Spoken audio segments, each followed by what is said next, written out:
Buenos días, vamos a iniciar. El tema con la lectura que les di es orientaciones para la planeación. Este documento es un resumen de diferentes extractos de otros documentos editados por la SEP. Por lo tanto, confiemos en lo que allí está, porque son elementos que nos van a ayudar a entender la importancia que tiene la planeación didáctica. ¿Sí? En este caso voy a tratar de hacer una explicación de la importancia que tiene esta planeación y su impacto en la formación docente o en la práctica docente. Primeramente, lo que tenemos que revisar es cuáles son las ventajas que tiene una planeación. ¿Sí? Vamos a mencionar primero, una planeación anticipa, prevé. ¿Sí? Planeamos siempre para prevenir o atender una situación que vemos que puede llegar o que se nos puede presentar. En este caso, siempre es una anticipación. Todos tenemos planes, todos hacemos planeación. Tenemos un plan de trabajo que hacemos con los niños. Tenemos también planeación del periodo de vacaciones que vamos a hacer. Tenemos también un plan de desarrollo económico, o sea, qué es lo que necesitamos y qué tenemos que hacer para conseguir eso que necesitamos. La planeación siempre va a ser una anticipación. Es bien importante también reconocer que comunica a otros lo que se va a hacer o lo que se ha hecho. Siempre hay una comunicación. Cuando nosotros hacemos una planeación didáctica para trabajar con un grupo, le decimos qué es lo que vamos a aprender. En la medida en que comunicamos a los alumnos lo que queremos que logren, lo hacen mejor. Y considera aspectos y factores que inciden en el aprendizaje, porque estamos hablando aquí de una planeación didáctica, no de vida, no económica, no sentimental. Esta es una planeación didáctica. Entonces, vamos a revisar algunos otros elementos o conocimientos que son necesarios. Pensemos, todo esto que voy a mencionar en este momento es, antes de planear, debo de contar con estos requerimientos. Necesito tener un punto de origen y también una visión de en dónde estoy y hacia dónde quiero llegar.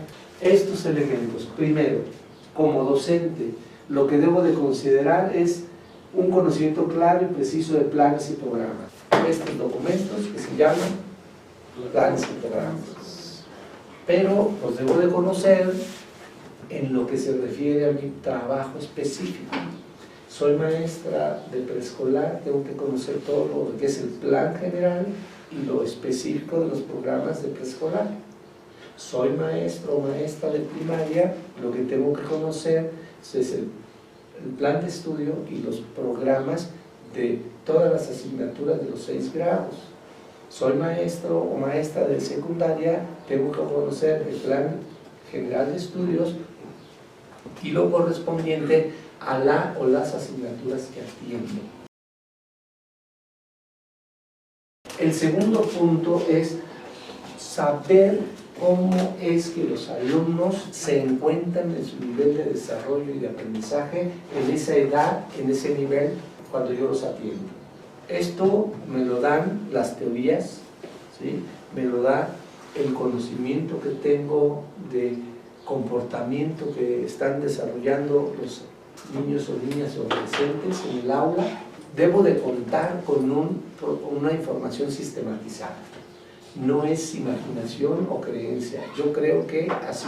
No, me baso siempre tengo fundamentos teóricos. Debo reconocer las prácticas de enseñanza.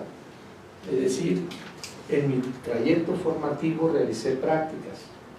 En mi experiencia profesional realizo prácticas profesionales. Las otras fueron prácticas estudiantiles. Esa experiencia acumulada me permite identificar mejores elementos en el aula para desarrollar una buena planeación. Si ya tengo más años de servicio, tengo por supuesto más experiencia. Autonomía de gestión escolar. La gestión, hemos dicho, es cualquier acción que realicemos en favor de lograr los aprendizajes. Esta autonomía de gestión que tengo en el aula es porque la sociedad y la autoridad confían en que yo puedo gestionar diferentes recursos o poner a disposición de los alumnos materiales para que logren esos aprendizajes. El desarrollo profesional, que fue mínimo mi licenciatura, quien haya hecho diplomados, cursos o maestría, por supuesto que su desarrollo profesional ya no es inicial, ya es de una formación continua. Debo conocer esto que hemos estado revisando en estas diferentes sesiones, los principios legales y filosóficos que sustentan nuestro sistema educativo nacional en 3 niveles. Debo de conocerlos, debo de aplicarlos y debo de promoverlos, porque esa va a ser la gran tarea que voy a tener. Por otra parte, debo de entender cómo se debe de trabajar con los alumnos en los diferentes niveles, teniendo en cuenta que hay una gran diversidad cultural y lingüística dentro del aula, que es esta inclusión y equidad, que todos estén incluidos en las actividades que estoy planeando, y equidad que les voy a brindar el mismo servicio a todos dependiendo de las necesidades que tengan. En igualdad a todos les doy lo mismo, y en equidad a todos les doy lo que requieren. La secuencia didáctica es una estrategia de trabajo que desarrollamos los docentes, y es una estrategia porque es un conjunto de actividades, no es una, son varias. La planeación o planificación de los docentes lo reconozco yo como la actividad intelectual más importante que realizamos, porque desde ahí ordenamos todo el proceso educativo que nos corresponde. Y ponemos en juego todos esos elementos que vimos. No es nada más lo que sé, sino todo lo que debo hacer que me mandatan los planes y programas. En estas secuencias didácticas, el docente, o sea, nosotros trazamos un destino. Decimos, aquí nos encontramos, acá queremos llegar. Por eso hacemos un camino, una ruta, una vía que consideremos la más certera para llegar bien a ese destino. Si nosotros decimos, tenemos a un grupo de alumnos y ese grupo de alumnos están en un nivel de conocimiento, por eso hacemos un diagnóstico, ¿cómo le voy a hacer para llevarlo o acompañarlo a que conozca y sepa más?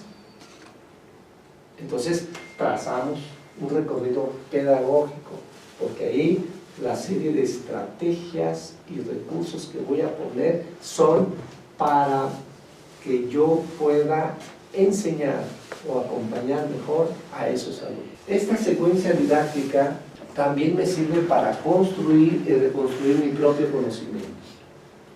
En la medida en que yo aplico y voy viendo cómo los alumnos recepcionan o atienden estas indicaciones o utilizan estos recursos que pongo a su disposición, me reflejan como docente si estoy bien acompañándolos o no los estoy acompañando bien, si son fáciles de hacer esas actividades o son difíciles, si logran o no esos aprendizajes. Me rebota, me refleja, me demuestra o me miro cómo soy como docente. También esta secuencia didáctica se ajusta a demandas socioculturales. No hay una planeación que no tome en cuenta las consideraciones específicas del contexto. El plan de trabajo o la planeación didáctica que realizo para mis alumnos corresponde al conocimiento que tengo de cómo son mis alumnos, de todo lo que tienen, de todo lo que traen de casa para participar. Identifico también cómo es mi aula, los recursos que hay, los espacios, los materiales con los que cuento. Identifico también cómo es la escuela donde está ese grupo, esa aula, y cuáles son los materiales, recursos, ambiente de trabajo que existe, que me permiten que los alumnos logren el aprendizaje. Y esta escuela se encuentra inserta en una colonia, en un barrio, en una comunidad. Mi planeación es específica para este grupo donde confluye todo eso.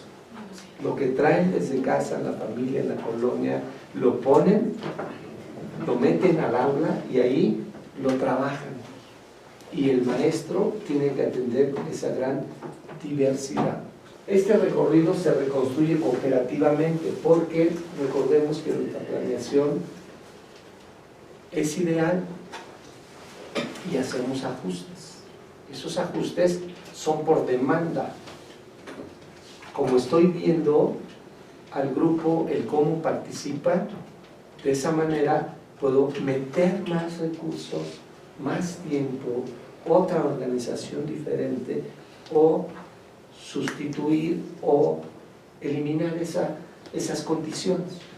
Y además los alumnos trabajan cooperativamente conmigo porque gracias a ellos y a su dinámica es como se van logrando los propósitos.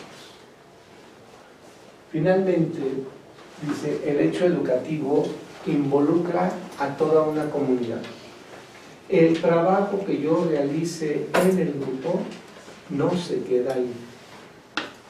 Ese trabajo siempre tiene una trascendencia. Trasciende el tiempo, el espacio donde lo hago. El maestro nunca trabaja para el momento. Siempre construimos futuro. Siempre lo que hagamos dentro del aula y esos aprendizajes sólidos que se logren con los alumnos, no siempre son para que los esté utilizando en ese momento. Nosotros trabajamos con procesos cognitivos, lo van madurando en casa, en la sociedad, en el contexto donde ellos viven y conviven y resuelven situaciones de la vida cotidiana.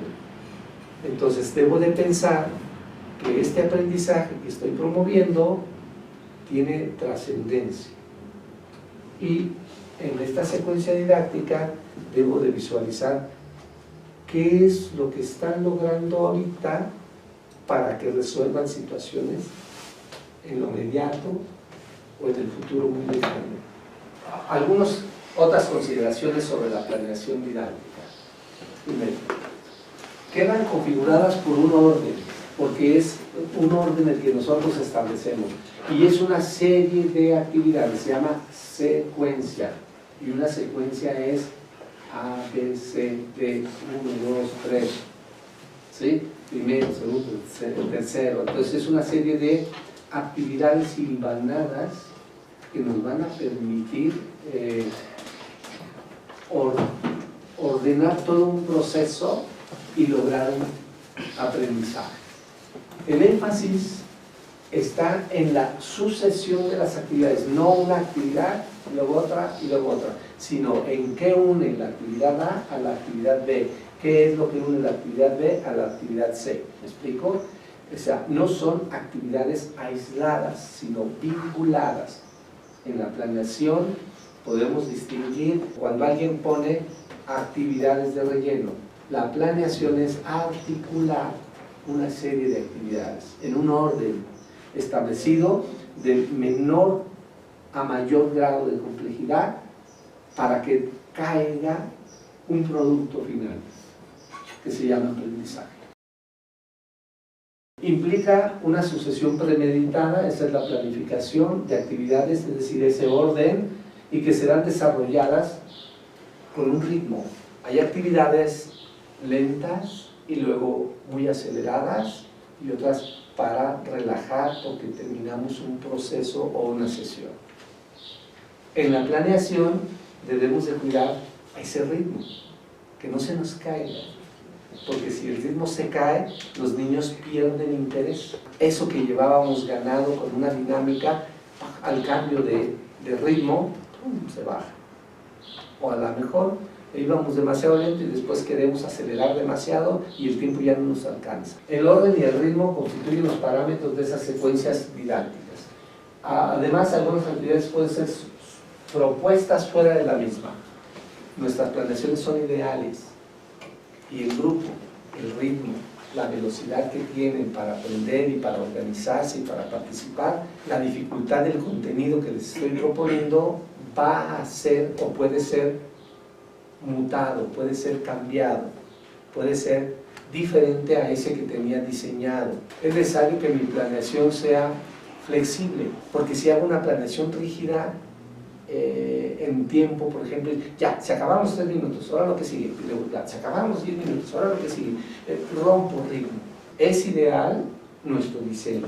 La realidad es aquella que en el grupo me va a permitir continuar de tenerme acelerado. Tengo que ser, como docente, muy hábil para identificar en qué momento tengo que hacer esas adecuaciones. Estas secuencias didácticas constituyen el corazón de la didáctica. O sea, la secuencia es la parte más importante, es lo vital del trabajo del docente. Vuelvo a insistir, la planeación es la actividad intelectual más importante porque está en juego todo el ser docente, todos sus conocimientos, habilidades, destrezas que pone en juego para resolver de manera cotidiana su trabajo. ¿Sí? Entonces, este es importante. Cuando decimos, alguien quiere enseñar algo, dime cómo le harías para saber si sí es que lo puedes enseñar o no. Por eso es la didáctica.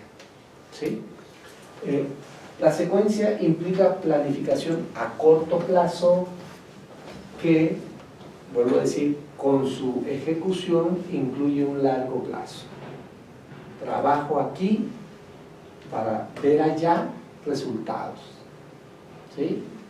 El docente trabaja siempre para la trascendencia, trasciende el tiempo, el espacio, es decir, trasciende el aquí por el mañana, y en este espacio que es limitado por 4 muros y ventanas por la calle, la casa, la sociedad. Quedan explicitados elementos tales como las técnicas y los recursos didácticos que voy a estar utilizando, porque en mi planeación tengo que decir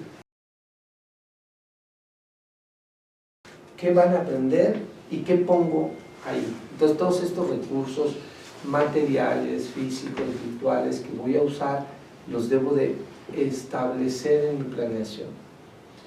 Generalmente la planeación que mostramos a nuestros directivos es una hojita. Ese es el resumen de la planeación, porque de manera gráfica, visual, decimos, ok, va, su propósito, el material, recursos, pero no hay a veces una comunicación directa en ese recurso, en qué momento de la sesión lo utilizo, o esa dinámica, en qué parte de mi sesión se va a emplear. Por eso, ese es el resumen, pero todo lo que tenemos que hacer de acá lo podemos describir, y esa es una planeación didáctica argumentada. Existen diferentes formatos y elementos que dicen autores diversos que debe de tener una planeación, y es conflicto continuo, ¿no? ¿Cómo hizo su planeación, maestra? Y luego, no, yo la hago así. Y luego, no, el director me pide que debe de ser así, ¿sí? O el supervisor ha dicho que tal. Pero a mí me enseñaron en la escuela que debe de ser tal o cual forma.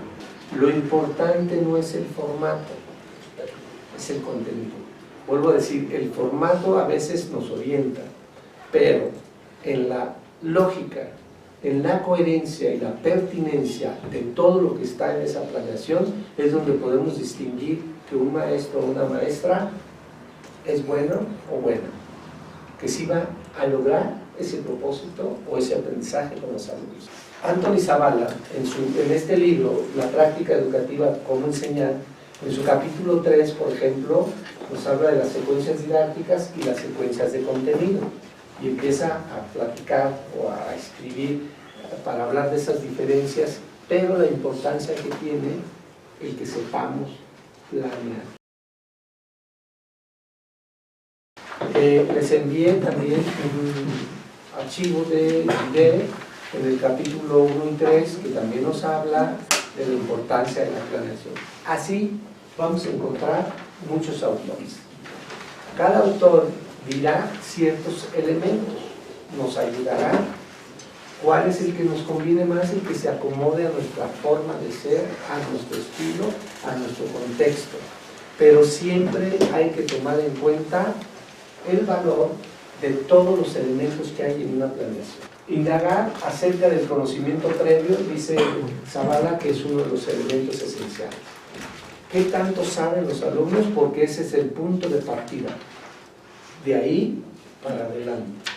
Y saber que eso que tiene como conocimientos obtenidos desde diferentes ámbitos, desde ahí el alumno va a ser capaz de desarrollar algo siempre y cuando yo lo reconozca como que sea posible. Si ese diagnóstico me ha determinado que el alumno en su ritmo, en su estilo o en los conocimientos base que tiene no va a lograr lo que yo estoy proponiendo, lo que propone el plan y programas en ese grado, en esa asignatura, tengo que entonces bajar un poco el nivel, jalarlo, o sea, como diría Vygotsky, esa es su zona de desarrollo real y tengo que acompañarlo para que logre una zona de desarrollo próximo. Asegurarnos de que las actividades, los contenidos sean significativos y funcionales y que representen un reto. Recuerden, el principio pedagógico número 2 del plan 2011 dice que todas las actividades que están en la planeación deben de ser retos para pasar de un nivel de conocimiento menor a otro mayor. Si no son retos, no representan mucho valor ni mucho interés por los alumnos. Los retos siempre son motivaciones para los alumnos, pero no retos tan altos que no puedan lograr, ni tan bajos que sean tan fáciles de realizar. Para proponer esos retos en las actividades, tengo el diagnóstico, cómo son y cómo van estos alumnos. Que promuevan la actividad mental y la construcción de nuevas relaciones conceptuales. Nuestros aprendizajes son incremento de las estructuras. Las estructuras son los conocimientos sólidos que tenemos y que se tambalean cada vez que hay un nuevo conocimiento que asimilamos y vamos a acomodar en ellos siempre y cuando no los teníamos o cuando vemos una utilidad. Los aprendizajes que tenemos no se encuentran en el cerebro en una zona, se encuentran dispersos en todo el cerebro, gracias a las redes semánticas que hacen. La magia que tiene el cerebro para encontrar la vinculación de un aprendizaje con otro, eso es lo que nos motiva. Un conocimiento no está en una circunvolución, en un punto específico del cerebro, sino está distribuido a través de esa red sináptica de una neurona con otra, con otra, con otra, con otra. Ahí se encuentra, y cuando hacemos otro conocimiento, ese puede consolidarse y o abrir otra red semántica, otra red con otras neuronas. ¿Sí me explico? Esto es importante. Y estas actividades que vamos a proponer con los alumnos, debemos de decirle o ayudarle a que entienda que esto que está aprendiendo tiene que ver con esto o con esto otro. ¿Sí? Por eso son retos. No es que hacer por hacer y a ver quién es mejor solo en eso, sino que se construyan esas redes. Otro aspecto importante es que estos retos sí puedan lograrse y que estos aprendizajes sí puedan también lograrse, porque algo que se hace bien genera autoestima. El autoconcepto también se eleva. O sea, si lo puedo hacer, soy bueno, entiendo, me interesa, quiero seguir así, quiero seguir aprendiendo. Cuando no, entonces, ¿qué soy? Soy bien pendejo, soy bien lento, yo no puedo, yo no quiero, yo no sé, yo no esto, yo no aquello. Entonces, nuestros aprendizajes deben de tender hacia, ¿sí?, el logro, porque eso va a hacer que nuestros alumnos se quieran, se sientan seguros con eso que están aprendiendo. De ser posible, que posibilite la autonomía y la metacognición. La autonomía es que tenga estos conocimientos la fuerza suficiente para que los alumnos puedan continuar por sí mismos aprendiendo. Y la metacognición, ese concepto que está permeado en diferentes bloques o partes del plan, programas, es algo que lo decimos, pero no siempre lo entendemos y no siempre lo promovemos. La metacognición, su nombre dice ir más allá de lo conocido. El alumno, cuando me presenta una actividad en su cuaderno que le dejé y me dice, ya lo terminé, maestra, muy bien, ¿sí?, un nivel bajo, sencillo.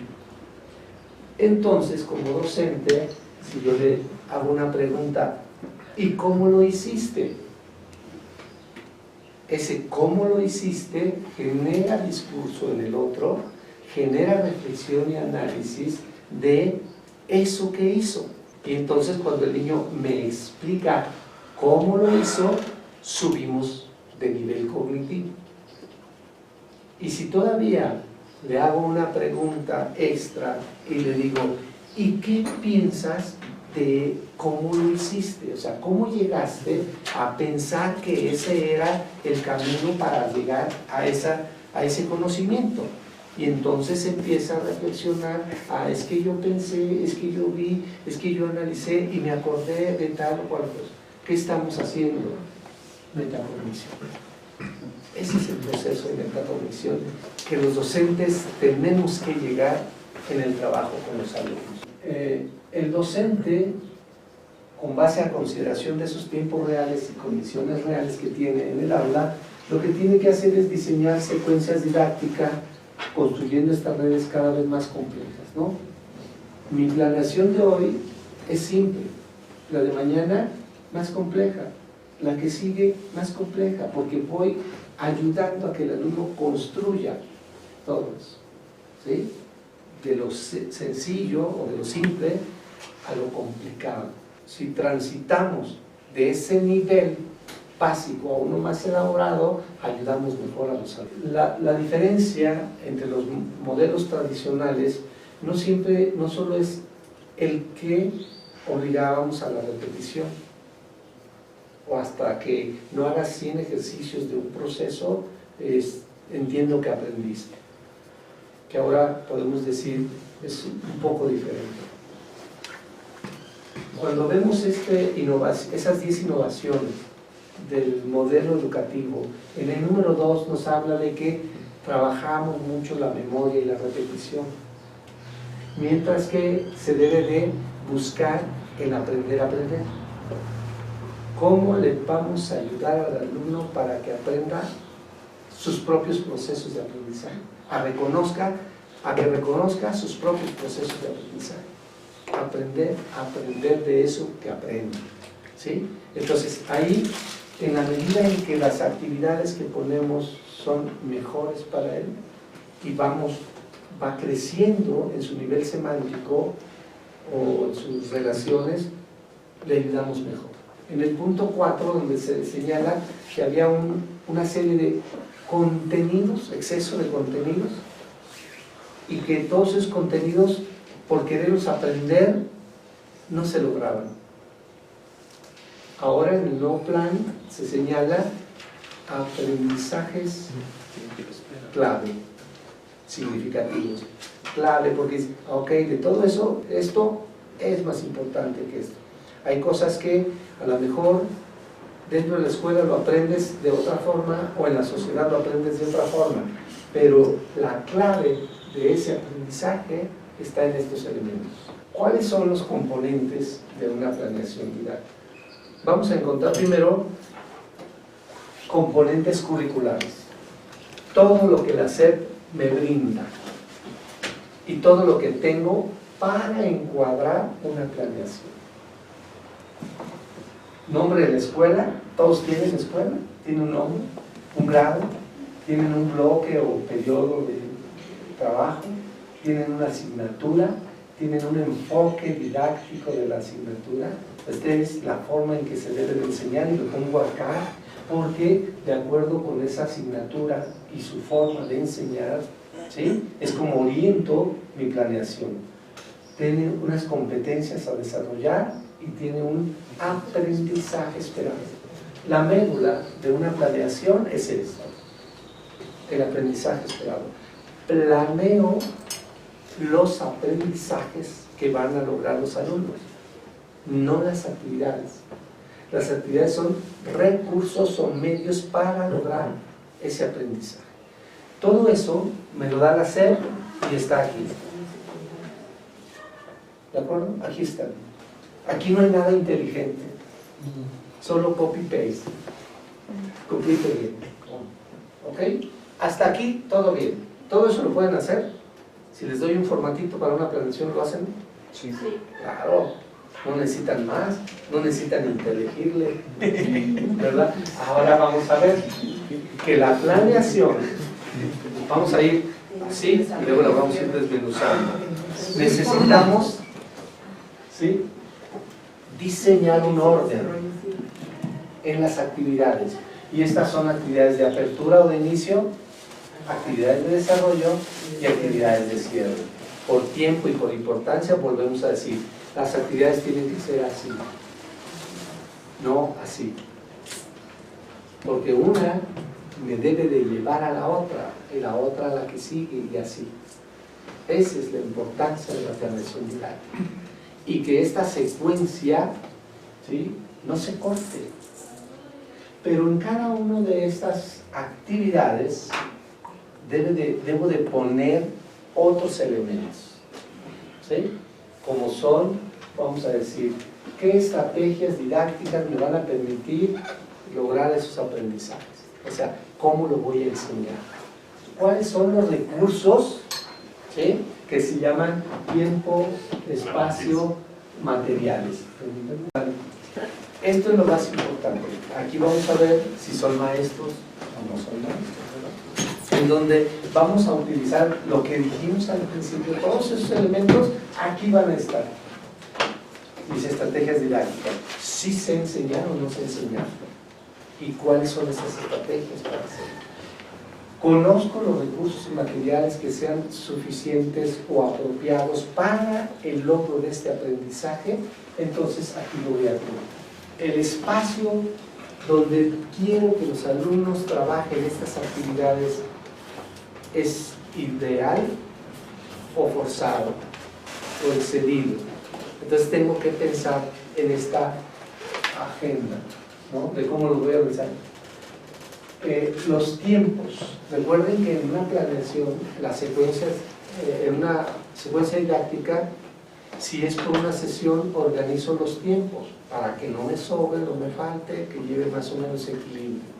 Si es a través de un proyecto, también las sesiones las dosifico de tal manera que me ayude a que no me pierda, a que tenga inicio, 2, 3 sesiones, 4 o 5 de desarrollo y 1 o 2 de cierre. Si los tiempos que diseñé son los adecuados o no, se ve en la práctica, ¿no? ¿Sí? Entonces, la dosificación de tiempos va a depender de qué actividad puse, cómo organizar el grupo, si lo van a hacer todo el grupo, lo van a hacer en equipos, lo van a hacer de manera individual, si lo van a hacer en ese espacio o tenemos que movernos. Todo eso es contabilidad de tiempos. ¿Sí? A lo mejor tengo que dar la indicación y como sé que el grupo se tarda mucho en organizarse para moverse, debo de considerarlo. Porque yo planeé la actividad para 20 minutos esta actividad y entonces desde que les di las indicaciones, agarran su material, se organizan, todo eso ya se llevaron unos 20 minutos. Va a depender cómo conozco a mi grupo y cómo lo organizo para que haga las actividades. ¿Okay? La estrategia de evaluación, siempre. Planeo aprendizajes, evalúo aprendizajes. No evalúo las actividades, sino que las actividades, vuelvo a insistir, son recursos que me ayudan a que lo logre. Entonces, desde la planeación considero una evaluación. ¿Qué se va a aprender? Aprendizajes, capacidades, actitudes. ¿Cómo van a aprenderlo? Hago secuencia didáctica, que son estrategias, que son actividades de aprendizaje.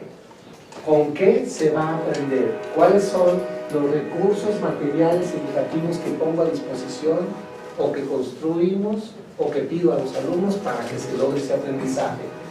¿Cómo y con qué compruebo que están aprendiendo? Son estos criterios, indicadores, instrumentos, etcétera.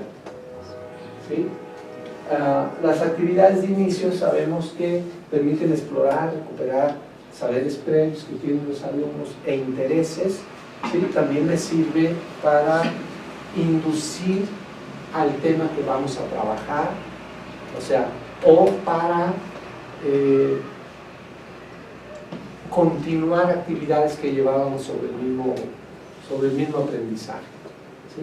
Entonces, en el desarrollo son de más largo plazo, donde los recursos están a disposición y donde pueden hacer, manipular, intervenir los alumnos con esos recursos que están a su disposición. Y en el cierre es una pequeña síntesis que debemos de hacer junto con ellos, también para que ahí caiga el aprendizaje. En los saberes previos sé lo que saben, en el desarrollo pongo recursos a disposición, pero les he dicho que quiero que aprendan, interactúan, participan y al final quiero que me entreguen una evidencia. Y eso es en el cierre. ¿Sí? Y esto me va a permitir tener esa evidencia como un elemento de evaluación, si se logró o no, el aprendizaje. En esto también hay diferentes niveles taxonómicos. Cuando ustedes vean a Bloom, y él dice, pues nos da más de 150 verbos, etcétera, depende de qué es lo que queramos. Pero partimos de un pensamiento de orden inferior hacia el superior. Recordar. ¿Sí? ¿Qué vimos el día de ayer? ¿Qué vimos la sesión anterior? ¿Alguien se acuerda de él? ¿Sí? Cosas sencillas, elementales, pero vamos a comprender, aplicar, que ya es en el desarrollo, analizar, evaluar y ser creativos. Así sencillo en este esquema para decir la hilación entre las actividades. No es hacer la actividad, sino esta me lleva a esta otra y esta a la siguiente, etc.